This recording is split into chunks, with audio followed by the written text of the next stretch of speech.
Hello दोस्तों, नमस्कार। स्वागत है आपका study for life YouTube channel में। क्या होते हैं? एक या एक से अधिक वर्णों से बने सार्थक समूह को शब्द कहते हैं। वर्ण हम बता चुके हैं। अब शब्द जैसे आ, ना, कर, प्रेम, करना, धरना आदि। शब्दों के प्रकार। शब्द मुख्यतः दो प्रकार के होते हैं, एक सार्थक शब्द और दूसरा निरर्थक शब्द। सार्थक शब्द क्या है? भाषा में प्रयुक्त सभी शब्द सार्थक होते हैं, यानी कि जो सार्थक होते हैं वही भाषा में प्रयोग किए जाते हैं। तो फिर निरर्थक कौन होते हैं?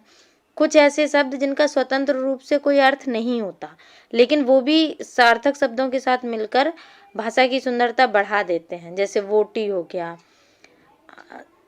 आमने हो गया, इनका कोई अर्थ नहीं है, लेकिन रोटी के साथ बोटी, रोटी बोटी, तो उसका भी अर्थ अलग हो जाता है। जैसे आमने सामने, तो आमने का कोई पर्सनल अर्थ नहीं है, लेकिन सामने के साथ लग के वो भी शब्द की सुंदरता और भाषा की सुंदरता को बढ़ा देते हैं। अब शब्दों का वर्गीकरण किया जाता है चार आधार पर: उत्पत्ति के आधार पर, अर्थ के आधार पर, रचना के आधार पर और व्याकरण के आधार पर। उत्पत्ति के आधार पर कौन कौन से प्रकार हैं? तत्सम शब्द हैं, तद्भव शब्द हैं, देशज शब्द हैं और विदेशज शब्द हैं। तत्सम शब्द कौन होते हैं? जो संस्कृत से हमारे हिंदी में सीधे सीधे आ गए हैं, वो तत्सम शब्द कहलाते हैं। और तद्भव कौन होते हैं?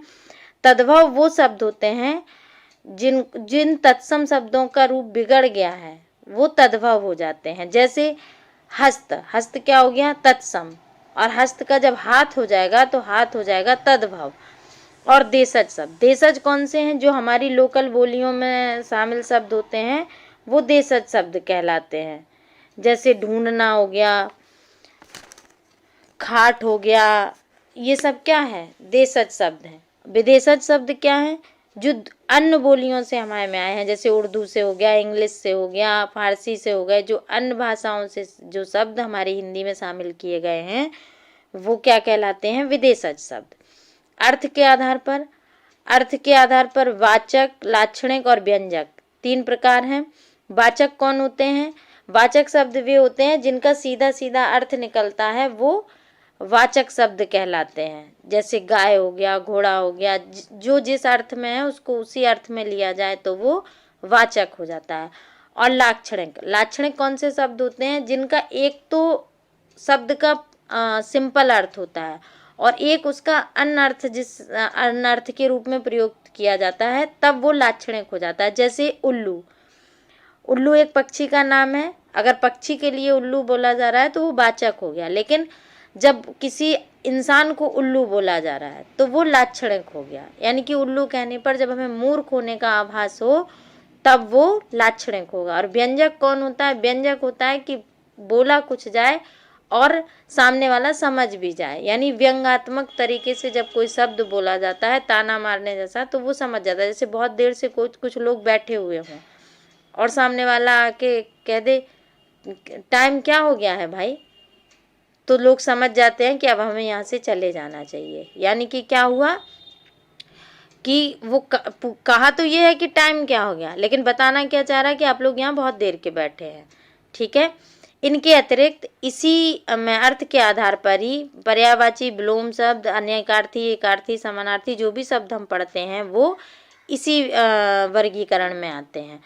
अब रचना के आधार पर, रचना के आधार पर शब्द तीन प्रकार के होते हैं: रूढ़ शब्द, यौगिक शब्द और योग रूढ़ शब्द। रूढ़ शब्द वे होते हैं जिनका खंडन न किया जा सके। जैसे घोड़ा, घोड़े को घो अलग कर देंगे, ड़ा अलग कर देंगे तो उसका कोई अर्थ नहीं रह जाएगा। जैसे बालक, बा हटा देंगे, लक हटा देंगे तो उसका कोई मतलब नहीं रह जाएगा। और यौगिक शब्द कौन होते हैं? जो दो शब्दों से मिलकर बने होते हैं, वो यौगिक शब्द कहलाते हैं। जिनमें दो शब्द एक साथ मिले हुए होते हैं तो यौगिक हो जाते हैं। जैसे हिम आलय, हिम का अर्थ होता है बर्फ, आलय का अर्थ होता है घर, अर्थात बर्फ का घर, मतलब हिमालय।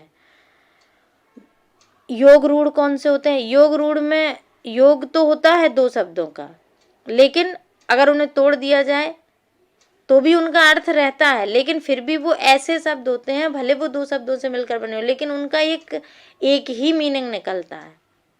अलग अलग तोड़ने पे उनका दूसरा मीनिंग नहीं हो सकता। जैसे चारपाई, चारपाई का मतलब हुआ ऐसी चीज जिसमें 4 पाए हों।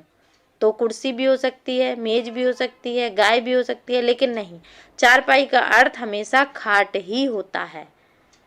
तो ऐसे शब्द योग ऋण कहलाते हैं। और इसी रचना के आधार पर हम संधि, समास, उपसर्ग और प्रत्यय भी इसी वर्गीकरण में आते हैं।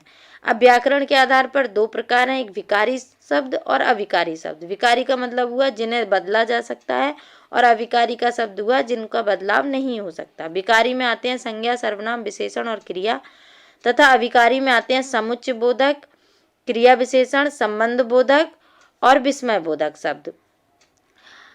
ये तो हुए हमारे शब्द रचना और कितने तरह के शब्द होते हैं, उनका कैसे वर्गीकरण किया जाता है।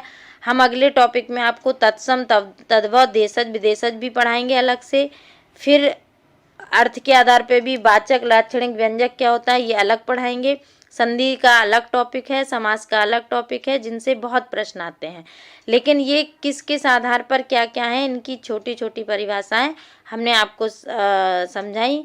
आशा करते हैं कि आपको ये वीडियो समझ में आया होगा, आपको शब्द रचना समझ आ गई होगी।